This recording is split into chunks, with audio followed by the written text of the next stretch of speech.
You wanted the best. You've got the best podcast. The hottest podcast in the world. The Chris Voss Show, the preeminent podcast with guests so smart you may experience serious brain bleed. The CEOs, authors, thought leaders, visionaries, and motivators. Get ready. Strap yourself in. Keep your hands, arms, and legs inside the vehicle at all times, because you're about to go on a monster education roller coaster with your brain. Now, here's your host, Chris Voss. Hi, folks. This is Voss here from the ChrisVossShow.com. There you go, ladies and gentlemen. There are ladies things that makes it official. Welcome to the big show. We certainly appreciate you guys being here. As always, we bring you the most smartest minds, the most brilliant people. And, of course, none of them are me. That's why we have guests on the show, because I'm the idiot with a mic. But for 16 years, we really appreciate you guys being a part of the show. Refer the show to your family, friends, and relatives, or else. No, I'm just kidding. I'm threatening my audience at this point with violence. Go to goodreads.com/Chris Voss, LinkedIn.com/Chris Voss, Chris Voss1 on the TikTokity, and ChrisVossFacebook.com on all those crazy places. We have an amazing gentleman who's going to share his life journey, thoughts, and lessons on the show with us. Andrew Beaulieu is on the show with us today. He'll be talking to us about his insights. He is currently, I should say, the CEO and founder of Bold Moves Coaching and Consulting, and he's got an interesting history. He was the former vice president and servant leader of his family-owned general contracting business in Montreal, Quebec. That's in Canada, by the way, just in case you get confused. He discovered his passion for leadership and employee empowerment throughout his corporate journey. He was inspired by his experiences working with others, and he made the bold transition from construction to becoming a coach, public speaker, CEO, and founder of Bold Moves Consulting and Coaching. Today, he is passionately committed to sparking transformation in corporate environments with a focus on the end user, the employee. He collaborates closely with executives, leaders, and mid-level managers, fostering impact and sustainable change from the top down. Welcome to the show, Andrew. How are you? I'm doing great, Chris. Thanks for having me. I'm extremely excited to be here. We're extremely excited to have you, if I can learn to pronunciate stuff today. Give us a .coms or .cas, I think this would be for Canada, where people can find you on the interwebs. Yeah, absolutely. My landing page is www.boldmovescoaching.ca. From there, you'll see the services that I offer. There's ways to get in touch with me on that as well, and access to my social media accounts. There you go. So give us a 30,000 overview of what you do there at your website. Yeah, so really my Bold Moves Coaching it's ironic because most people believe bold moves are big moves, right? Like a career transition or leaving a relationship. And really the bold move is the small moves, which is getting in touch with who we are as individuals and living into our most fulfilled and empowered life. And what we do is I focus a lot in the corporate world because we spend, believe it or not, a third of our life working. And so there's a lot that transpires there. And with everything that's going on in corporate America, corporate environments, people unhappy, not engaged, always on the look for the new and best thing, I'm focusing my efforts there so people can be happier in their lives and in their work. There you go. Now, what is this 1/3 work thing you're talking about? I've owned companies since I was 18, and we work 24/7 as entrepreneurs. What's this 1/3 that you're talking about? I don't know. That must be the people who have enjoy what they do, and it doesn't feel like work. You must be talking to those people. Yeah, I mean, I love what I do, and I enjoy that, and I love interviewing wonderful people and getting to hear their stories and learning lessons and different paradigm shifts, et cetera, et cetera. So I love it, but it's still 24/7. You dream business. It's like insane. You lay at night and you're thinking, instead of thinking, I don't know, sitting on a beach somewhere in Bermuda, you're sitting there thinking, who am I going to fire tomorrow? So tell us a little bit about your story, your upbringing. It sounds like you've been in some entrepreneur positions or CEO positions. Tell us about your journey through life. Yeah, so my father was the founder and partner of a general contracting company here out of Canada as a retail specialist that does interior fit-ups of retail spaces across Canada. And it's 30 years this year. I never really wanted to join the family business when I was younger, but when I finished college and didn't know what I wanted to be when I grew up, I wanted to make some money, went to work for my dad for the summer. I was there 16 years. It was a quick pit stop. Started as an administrative assistant, pushing around papers, applying for permits, helping people out in a support role. quickly got transferred into our 24/7 maintenance department, servicing all our clients post-construction with all their maintenance issues that you could possibly imagine. I mean, from women being locked in fitting rooms and employees going to buy an axe next door to knock open the door, to pigeons in the store, to leaks at 3 a.m. or broken windows. We dealt with it all. And I did that portion for about 10 years. I became the manager of that department at 23. So I started the company when I was 20. Wow. By 23, I was the manager of my own team. There was only one other individual at that time, but I grew that team to be 14 other direct reports under me over my span as manager there. Ended up acquiring a second department, which was our special projects department, which was really anything that didn't have a set of drawings. You know, clients who draw things on a napkin say, build this for me. Those are the type of clients I was dreaming of. If they can think of it, I would build it. And so I acquired that department. So a lot of creativity, project management, critical thinking, problem solving, all these amazing skills that I learned during that time.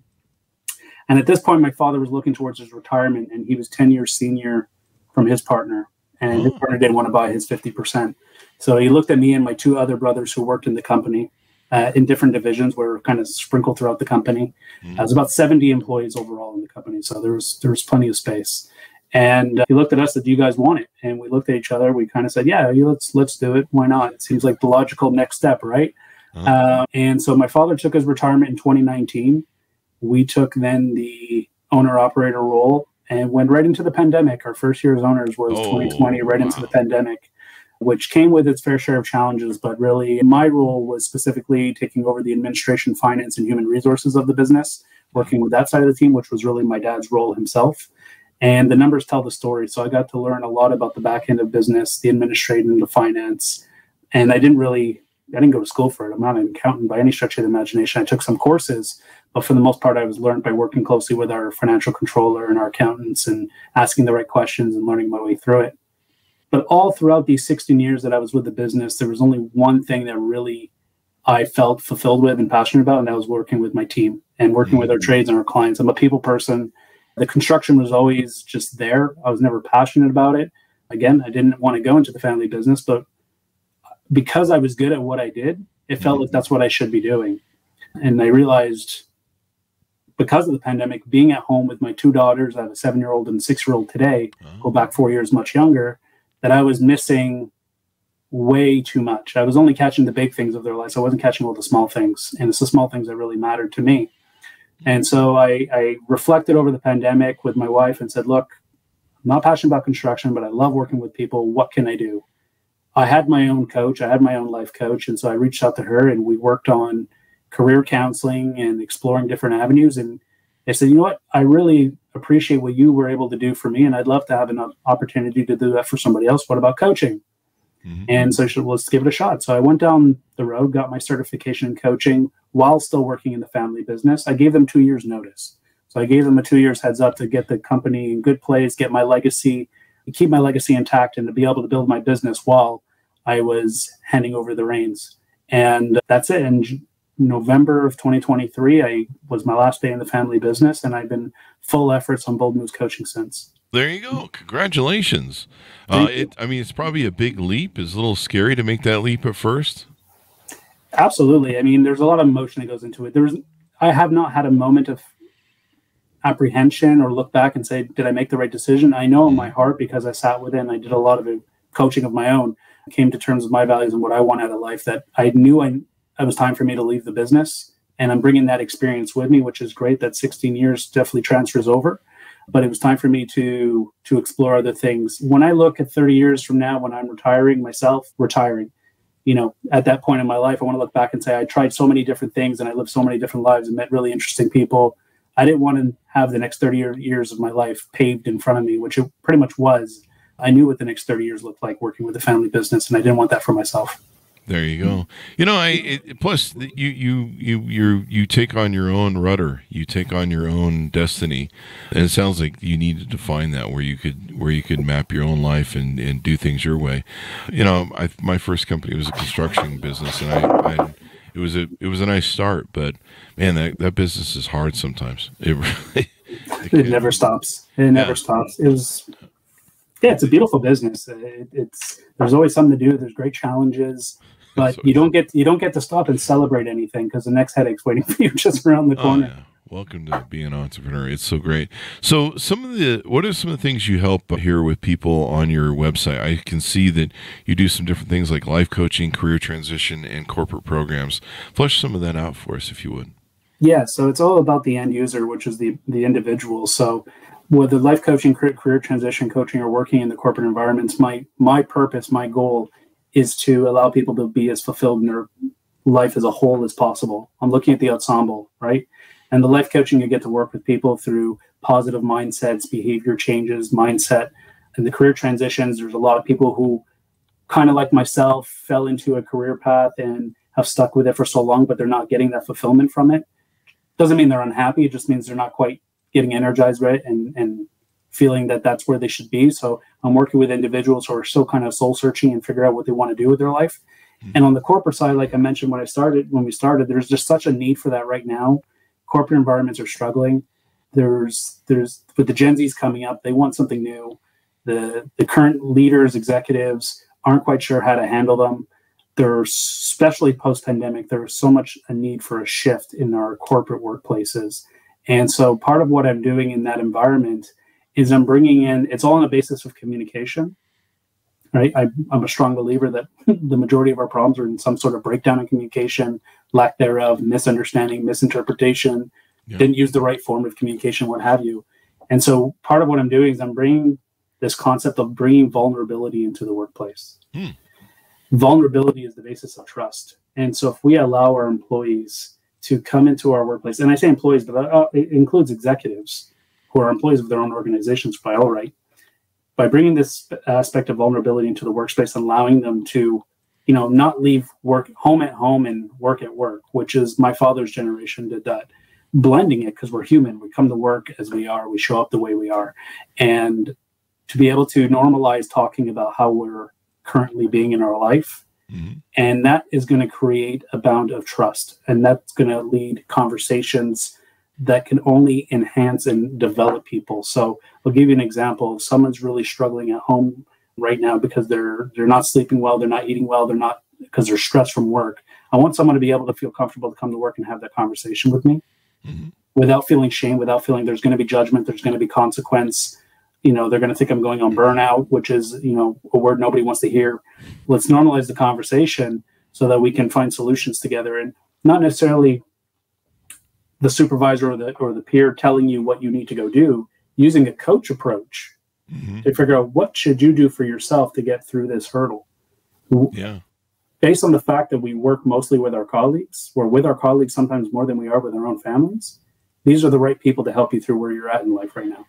Most definitely. And a lot of people with COVID, they did what you did. They reanalyzed, we reanalyzed and reformatted the podcast during COVID because we just felt like it wasn't serving the broader community of the world. We were just mostly talking about business and Silicon Valley crap, which is impertinent, but it just seemed, in spite of what was going on with COVID, it just seemed really narrow and shallow at the time. Maybe it still seems narrow and, sitting around trying to figure out what Apple and Google are. Like, who gives a shit, really, in the bigger picture of things. And so a lot of people went through that, and I think a lot of people are still doing that. They really took a hard look at their lives. They took a look at their work, and they said, do I really like doing this? Like, why am I doing this? And, they had time to ask those questions. And then a lot of people, they enjoy working at home. I get it. I've worked at home since 2004, when my last partner left and I could run everything from multiple states from the house. I've loved it. I mean, I spent time with my dogs. In fact, when COVID happened, everyone's like, we're going to stay home. I'm like, what do you think? And I'm like, I don't know. I've been doing this since 2004. You guys are really bloomers. Jumping on my train. Leave me alone. Get off my dick. But, a lot of people, they realize that family life they're missing, the work-life balance, I guess you could call it.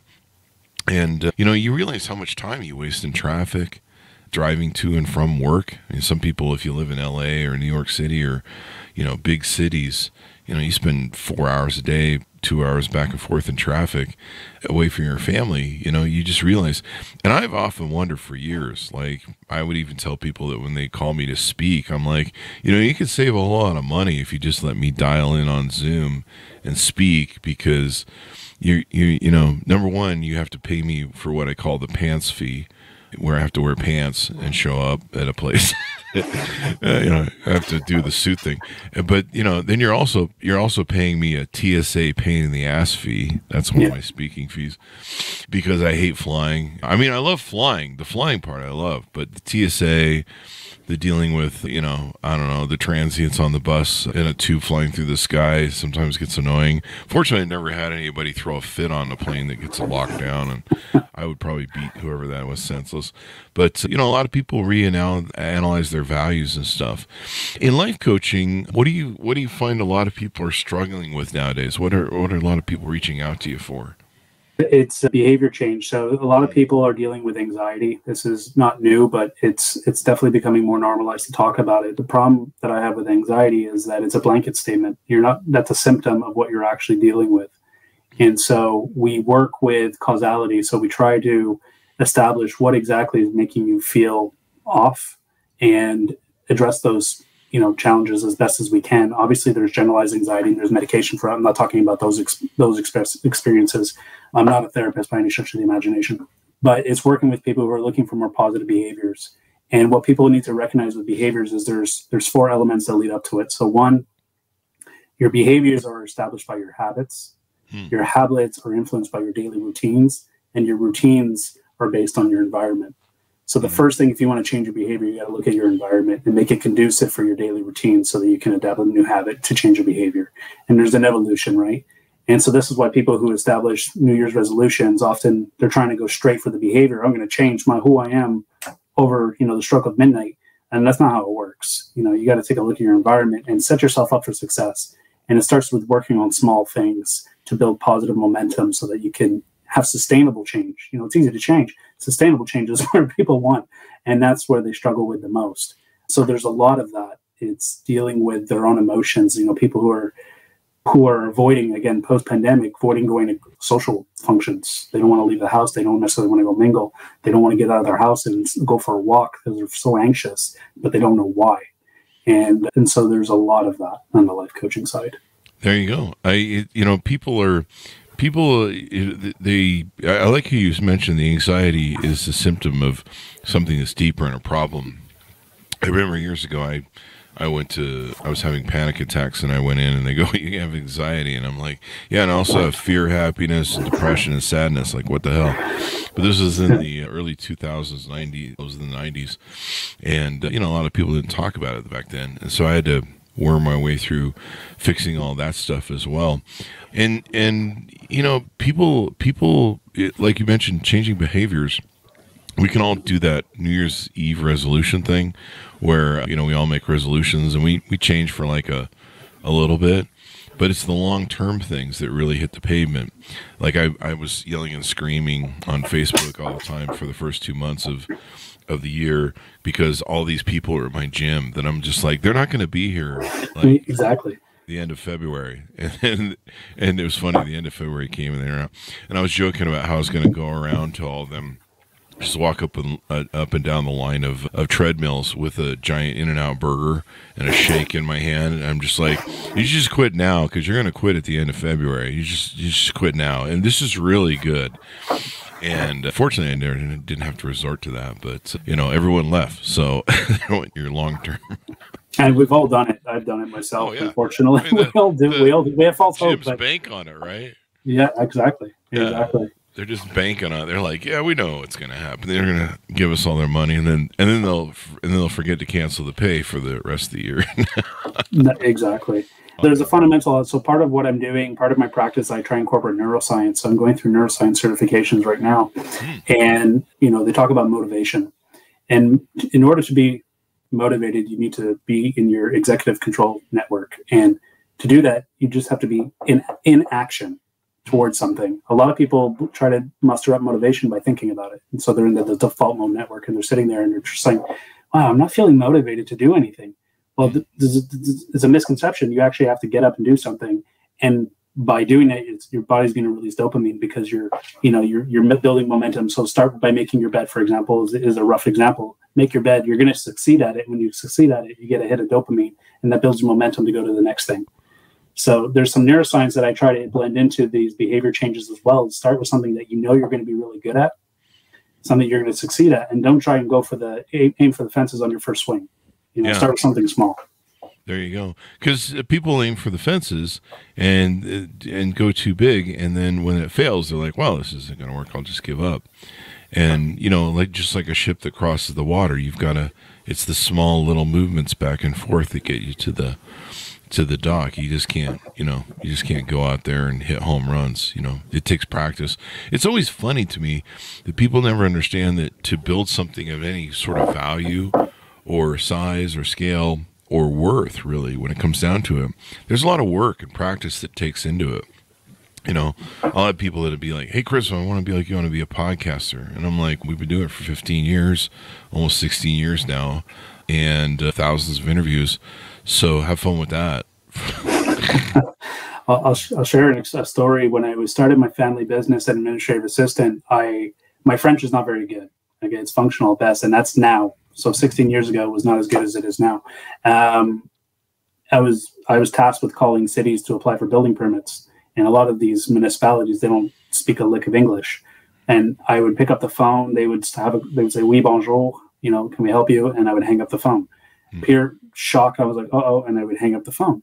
And that's how I started my career. I ended up being the owner-operator of this organization. And I could tell you, I was building relationships left, right, and center. It takes work. You're not going to be great day one at anything you do, whether it be from podcasting to social media content to building a business. Like, everything takes work and practice. So there's the moral of the story is continue to improve. And what I tell my clients is compare yourself to who you were yesterday. It's great to have a vision of who you want to be in 10 years. I believe that's really healthy to kind of, try and materialize that. But be better than you were yesterday. And as long as you're better than you were yesterday, the person you're going to be in 7 years from now is going to be a phenomenal version of yourself because you're just continuously improve. Definitely. Now, one thing you talked about in the corporate programs that you do for your coaching and consulting as well, you mentioned the vulnerability aspect. One of the rules that, I studied Peter the Fifth Discipline, I believe it was, and I can never remember either his name or the title of the book. I got to work on that. But he talked about building a learning organization, and he put a workbook after that. And I was a big fan of that in building culture in my companies when I would start them. And one of the rules we had around the office that I made was the only stupid question is the unasked question. And the principle behind it was creating an environment and a culture where people wouldn't be shamed or be, oh, you're stupid. You didn't pay attention in training and you don't know how to work the copier or, whatever it was. Or, you don't know how to sell whatever the aspect is of what we're doing. And it made an environment where, hey, if you don't know something, we're not going to call you stupid. We're not going to shame you. We're not going to, you could be vulnerable, like you mentioned. And we wanted you to ask questions because the guy who slept through part of training and didn't pay attention, he was the guy who was going to cost me $30,000 and breaking some machine or doing something stupid. That $30,000 is a little expensive, but there was always some stupid thing. Anytime a client called pissed off because they'd been mishandled by a salesperson, it was because the salesperson hadn't followed the way that we would sell stuff and do things, and it usually just hadn't listened to the client. It's really simple. And, I remember we had a mortgage company for 20 years and, the guy would have told him that he wanted a 30-year mortgage and they put him in a 15 and, you're just like, how did you miss that? So there you go, or vice versa. But, it was always somebody, and I've been guilty of that, going through trainings and I don't pay attention and stuff goes by me and I'm like, God damn, I don't know if I should ask about this thing again because people are going to really think I'm dumb and maybe I slept through the whole training. And I think sometimes I did, but having that environment, that culture where people could ask questions and not be shamed really made a difference in the culture, and it made it so it was open, so people could ask questions, and a lot of times we not only explain to them why we do things, or we explain to them not only how to do things, but why we do it, and so they would understand the why behind it, which I think was important in our culture. It's extremely meaningful. So what you're talking about or touching on is really psychological safety. So they felt safe to come in and ask those questions without fear of judgment. And when you feel safe, then you feel that you can be more authentically yourself. You can be more vulnerable and kind of show, hey, I'm not a perfect human being. I am as I am, and I'm going to do my best. Yep. But one of the things that I've learned in the neuroscience part of it is that people want meaning or purpose or impact. Insert your synonym here of whatever that word is these days. But without meaning, so to your why, and Simon Sinek does a great job of talking about the why. But until you understand the why and have clear purpose of the why, you're kind of phoning it in. You don't really know what your purpose is. You're just working towards something without the clear understanding of why it is you're doing what you're doing and what role it plays in the bigger picture.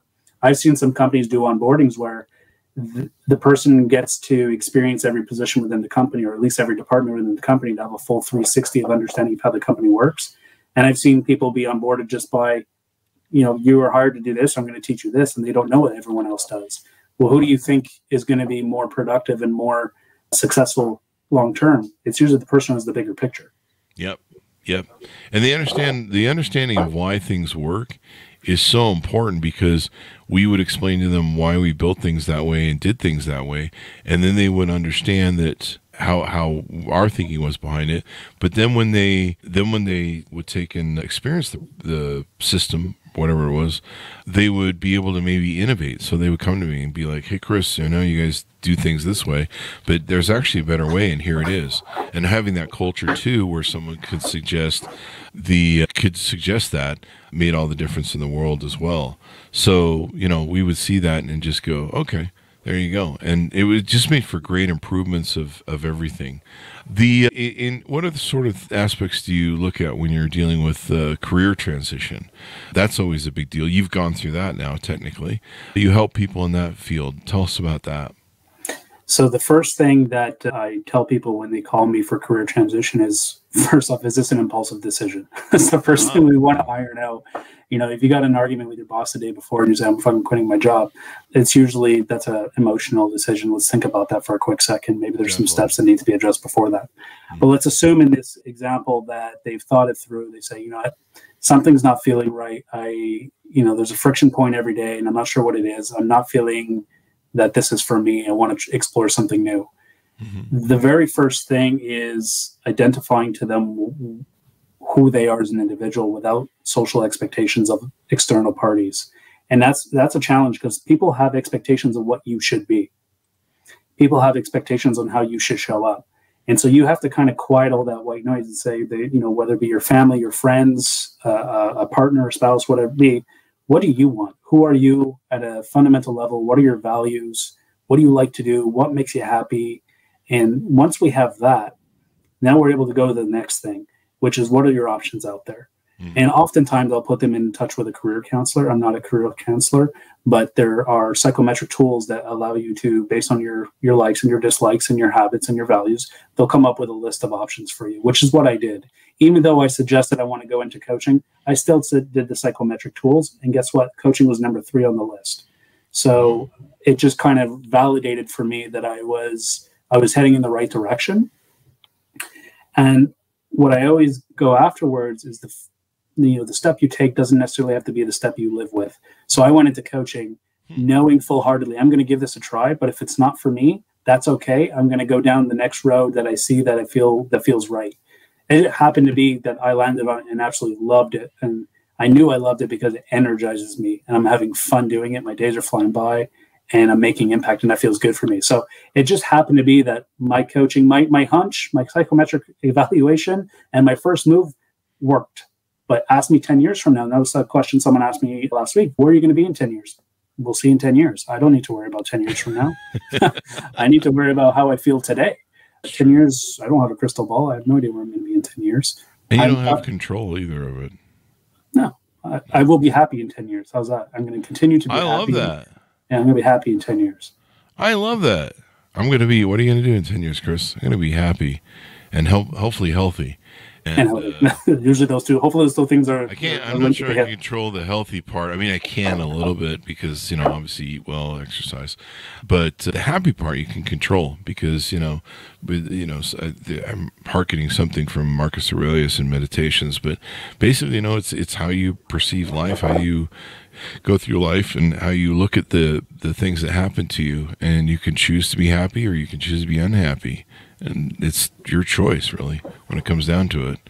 I remember when I turned 50, I complained about, oh, woe is me, oh, God, I turned 50. And somebody wrote me on Facebook, and they go, Chris, maybe you should have a little bit more gratitude and humility because there's a lot of people who really wanted to be 50 and aren't here to be 50. So maybe you should just shut the hell up. And I was like, wow, okay. I guess you got a point there. Yeah, reality check. Yeah, for sure. Day above ground's a good day. So tell people how they can onboard with you, reach out to you. I noticed that on your website you can book a call. I noticed you have some speaker stuff for speaking as well. Tell people how they can onboard with you and work with you or do a handshake to get to know you better. Yeah, absolutely. So either through my website, www.boldmovescoaching.ca, there's a section there to reach out to me and contact me. If not, you can also reach out to me on LinkedIn under Andrew Beaulieu. That's a great way. I'm on LinkedIn every day, so you can just send me a request. I'll be more than happy to connect with you. Our conversation there's no obligation. It's just a conversation. One of my biggest things about this new venture for me is building relationships and building connections. The more people I meet and the more connections I make, the happier I am.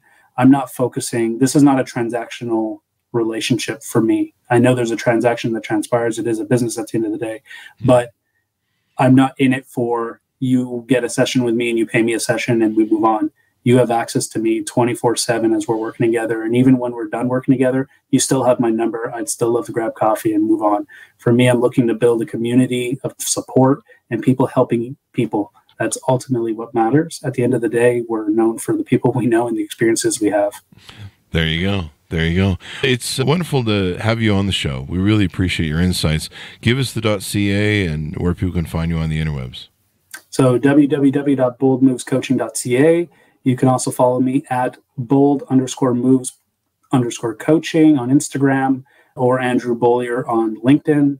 Also on Facebook, I also believe it's bold_moves_coaching, same as Instagram. So those are my platforms. I'm also on YouTube. So you can also follow me on YouTube. There you go. Thank you very much for coming on the show. We really appreciate it, man. Thank you very much, Andrew. Thanks, Chris. Thanks for having me. There you go. Thanks for tuning in. Go to goodreads.com/Chris Voss, LinkedIn.com/Chris Voss, Chris Voss1, the TikTokity, and ChrisVossFacebook.com. Thanks for tuning in. Be good to each other. Stay safe. And we'll see you guys next time.